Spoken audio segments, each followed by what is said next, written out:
WKRO 217, your news for nowhere. Good evening, Nowhere. This is Silas Caudwell, your charming comrade here to talk about all things creepy in Nowhere County. If this is your first time tuning in, a wicked welcome to you. Now, settle in, keep the lights low, volume high, and for the love of God, lock your doors. Let's jump straight into callers tonight. You're on the air with Silas Caudwell. What's keeping you up tonight? Hi. This is Ann Tizzy. Has anyone else noticed numbers, patterns? Following them around? Depends on the numbers, darling. I've been haunted by the number on my alimony check for years. No, not like that. Yesterday, everything came in fives. I saw 5 crows sitting on a fence, and then 5 cars crashed right in front of me, one after another. Then I went home and opened my Caesar salad, and there were 5 dead worms curled in the lettuce. Could be a health code violation, or could be the end times. Hard to say which is worse. But today it was all 4s. I found a 4-leaf clover pressed under my windshield wiper, saw a squirrel with 4 tails on my walk home, and then there were 4 wet footprints leading into my bedroom. And I live alone. I don't know what all this means. Is it me or something else? Hold that thought. Looks like we've got another listener chiming in. Caller number 2, you're live. Yeah, I've got a couple of questions for her. First, what's your name, sir? This is Reggie Eriks, calling in from Everton. Miss, you ever talk to a troll-like amphibian under Dranfield Bridge? No, I can't say I have. Alright. Did you watch an unlabeled VHS tape recently? Black casing? No markings? No, nothing like that. Then let me ask, did you buy anything right before all this started? Something unusual?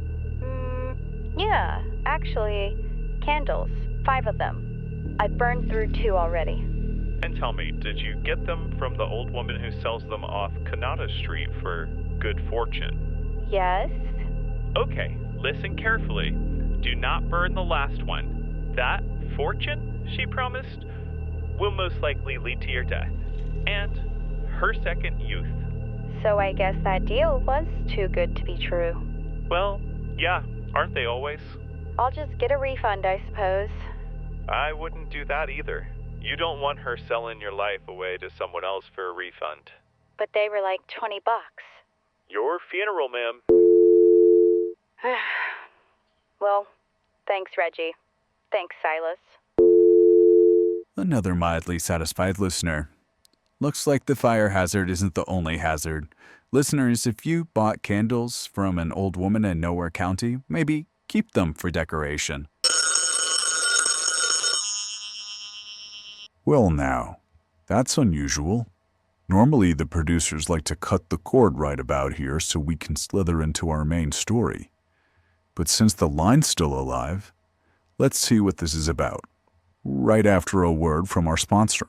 Open wide, don't try to hide. The teeth you grew will fix the size. If canines or molars need some grinding, at Grindle's Dental you will leave smiling. This episode of Survive the Night is brought to you by Dr. Grindle's Dental and Orthodontics, proudly serving Nowhere County since 1966. We know strange things go bump in the night. Maybe you woke up with a fang you didn't have yesterday. Or maybe a second row of molars sprouted overnight. Don't panic or frown. Just book an appointment. Our staff specializes in reshaping, sanding, and sculpting your mysterious new teeth so you can leave looking perfectly normal. Book your appointment today. Walk-ins welcome. Walkouts, not always guaranteed.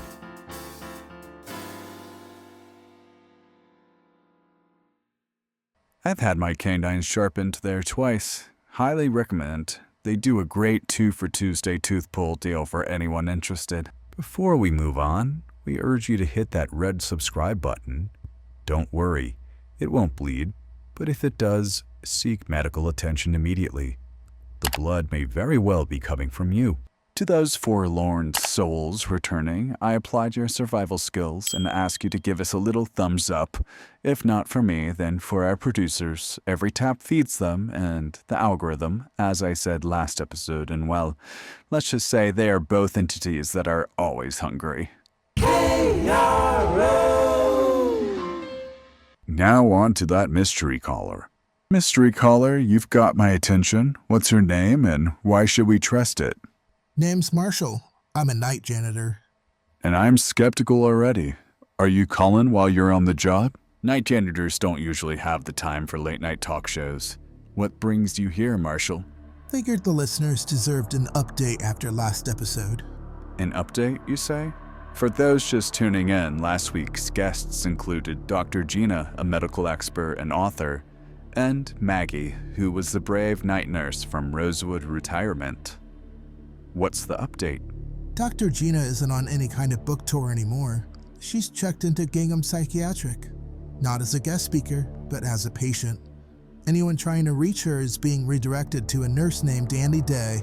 I cleaned the cafeteria for the facility and got the whole damn dish. How poetic. And how many HIPAA violations does this break? Does it count if I'm not a doc? Yeah, let's just go with that. And what about Maggie? She's fine, shaken, sure, but she's got herself a new job. Day shifts only. Smart girl. Nothing dangerous ever happens in the daylight. Well, at least outside of nowhere. Yeah, she's out of Rosewood, but so is the rest of the staff. They've closed down the place until further notice. I usually work there every other Thursday and came face to face with chained doors. The crazy thing was that I swear I could still hear people inside. Not sure the ethics behind that one. I pick up the mess, not the morals. Ethics aren't really my line of business. Appreciate the sweeping update, Marshall.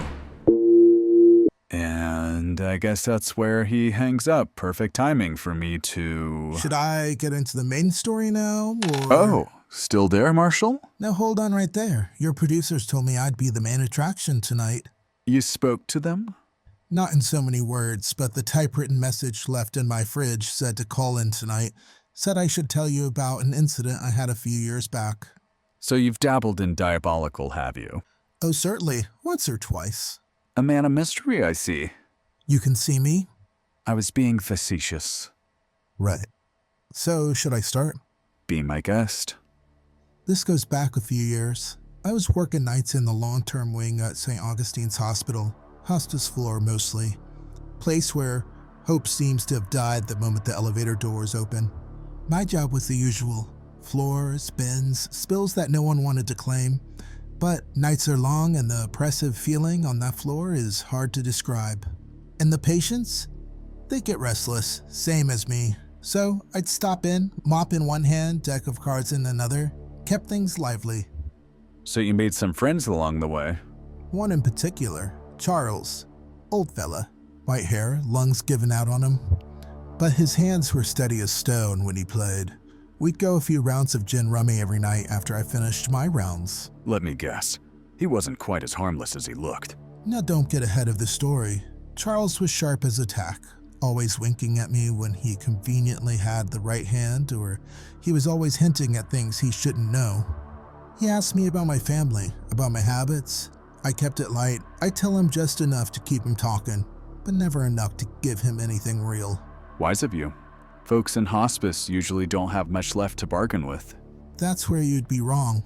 Charles liked to wager. Small things at first. Candy bars from the vending machine, cigarettes from the nurse's stash. He always won, and I didn't mind. Made him happy. But one night he upped the stakes. Tell me something, Marshall. If you could have anything in the world, anything at all, what would it be? Depends on the day. Could be a hot meal, could be a winning lottery ticket. I could think of a few things, sure. Well, you're in luck. I've got this uncanny ability to grant wishes for a price. Did you believe him? I've been in Nowhere County a long time. Met more than my fair share of odd characters. So at first I thought he was pulling my leg, but there was something honest in his eyes. Too honest. It told me he could do it.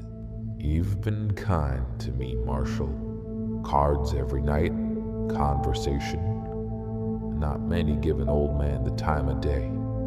So I'll give you something back. Let's make a bet. A bet, huh? Figures. 3 nights. Blackjack. There's 2 out of 3 wins. Whatever they want. Whatever they want? I can only use my gift when I win it rightly. No tricks, no cheating. Only when the cards say I deserve it. And if I win? Then it's yours. Anything. Hell, why not? Beats mopping floors. Then we've got a deal. Deal. I'd been bored too long, Silas. A little danger keeps a man sharp. I said yes. Cards on the table, deal in the dark. Charles grinned when I said yes, pulled the cards close to him like he'd been waiting for the answer all week. High stakes makes a man honest, he said. I just nodded, shuffled, and we started the next night. The rules were simple. Blackjack, 1st to 5 wins each night. I thought I had him pegged as frail, sick, weak. But when he touched those cards, some new energy pulsed through him. First hand, I sat on 20. Felt sure I'd beaten him. But then he flipped 21. Beginner's mistake, he told me. And then it kept going. Every round, he pulled the exact card he needed. By the time the nurses made their rounds, the score was 4-1. All his. Did you let him win? I don't let anyone win. He was just that good. When I left that night, I could still hear his voice in my head. Last chance, son. Don't fold him, you know. So on the second night, I came prepared. Spent my shift breaks studying odds, running numbers in my head, and when I walked back into the room, he was waiting with the cards cut. First 2 rounds were mine. He didn't like that. His jaw tightened and he had to rely on his oxygen mask. We kept trading wins back and forth. 3-3, then 4-4. Final hand, blackjack, mine. I laid it down, and for the first time, Charles faltered. He slammed a bed tray so hard the monitor spiked. So you both were tied now. Yep, but it didn't feel like a victory. The way he looked at me, like I just stoked a fire inside of him. By the 3rd night, I knew what was coming. Charles looked worse, skin yellow and his breath was shallow, but his hands still kept steady. He played in silence. It was just the cards and the hiss of his oxygen and the buzz of the fluorescence. First hand was his. The second was mine. Third was his again. My stomach sank. I could feel the weight of it pressing on my chest. By the last hand, my palms were slick with sweat. I hit, desperate, pulled a 10, bust. Charles laid down his cards like a king crowning himself. 5-3. He leaned forward, eyes red with triumph, and took my hand. That's when he said my name. Or what he thought was my name. Said it slow, like a lock clicking open. Marshall. And I felt it. It was cold and pulling at my chest. Heat rushing to my head, like something was trying to crawl out of me while something else clawed its way in. He was trying to step into you. That's right, but Charles didn't realize he'd been playing the wrong man all along. I knew something he didn't. Charles wasn't a regular old man. He was a jumper, one of those things that survives by swapping bodies, trading skin like coats. He thought he had me. Thought my name gave him the keys to my kingdom. And why didn't the swap work? I never gave him my real name. He had an alias, one I've used before.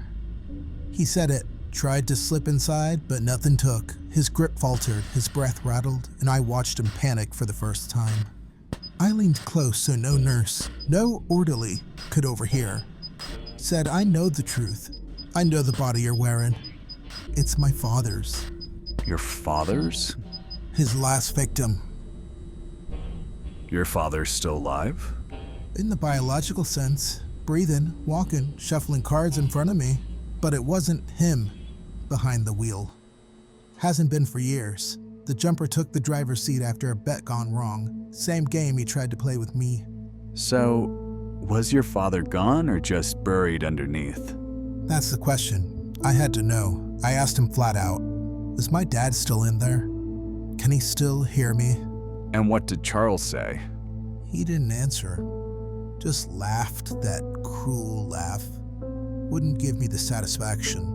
So I leaned in closer and said if my father was in there, even just a shred of him, I'd find a way to pull him back out. That wiped the smile off. Charles grabbed my hand tight and tried it. Tried what? He said my name again. The fake one tried to drag me into that body so he could step out free. Thought that bet gave him the right, but nothing happened. So he couldn't make the jump.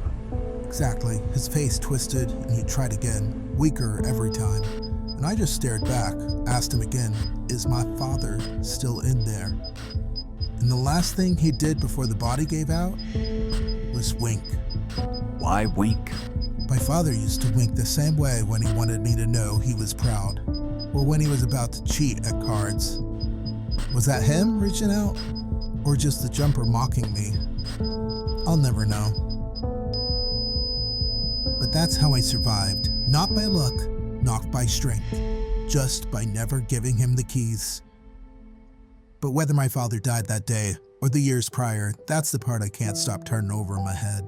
There you have it, listeners. Marshall survived the night, not with a fist, but with his wits.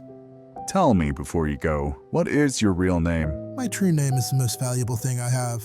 It's what kept me alive and what got me my revenge against the jumper. Names are keys, Silas. Once you hand them over, you don't always get them back. So... The only person who knows is my mother. If you can find her, then you can know. Sounds like a new bet, doesn't it? Only if you got something worth betting for. Marshall, I've got to hand it to you. You played your cards right. Literally. Thank you for sharing with us. Sleep well. Only when I decide to. Survival isn't always so clean. Maybe that wink was a goodbye. Maybe it was a plea. Maybe we'll never know. And that's the cruelest part of surviving. You walk away alive, but never with all the answers. So tonight's lesson, my friends, guard your names, guard your words, because once you give them away, you might not be the one using them anymore. Leave a comment below if you dare, but don't share too much. You never know what'll happen. This is Silas Caudwell reminding you to keep your lips sealed and your wits sharp.